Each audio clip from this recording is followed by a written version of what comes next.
Good morning, folks. What's today's topic? Well, I'm going to show you how to make, very easily, very simply, welding rod holders. A lot of people leave their arc weld rods, welding rods, stuff like this laying out. They get damaged or they get moisture on them. They become unusable and they're just not that good. So it's always good to keep them protected. It's one of the things about taking care of your equipment. And I'm going to show you a very fast, easy way that you can modify and make it how you want.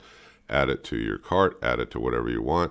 I'll throw up a picture here in a minute. What you see in the background is somebody using a plasma cutter. I thought it was a pretty cool picture, so I decided to use it for the intro.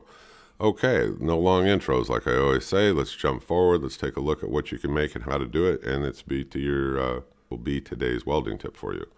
Here we go.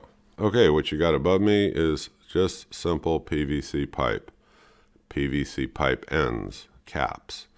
You go out to any big box store, take a look here. It's got the unions on them where you can put another one just slightly smaller that will slide down into it and slide out of it. You'll see on the bottom, there's one that has nothing, protecting over it. You can use this with just some simple PVC glue that's inexpensive. You can turn around and you can add these to your cart, put these on your shelf, pointing up at a slight angle or straight up and down or however you want it. This is a fast, easy project for protecting your welding rods. Or you can use it to protect anything else that you want. You can make them real short, you can make them real long. Fast, easy.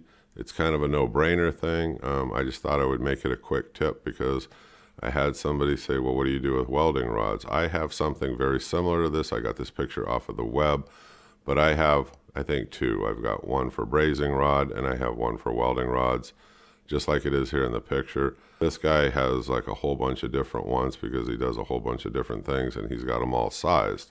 So this is a fast, easy project. You can configure it how you want, change the design a little bit, but all this is simple PVC, easy to do. Home handyman, it's your tip of the day. I hope you folks have a good day and you keep watching. I'll keep throwing up these videos on tips and different things as we go forward. Thank you very much for watching and don't forget to click subscribe. Bye-bye.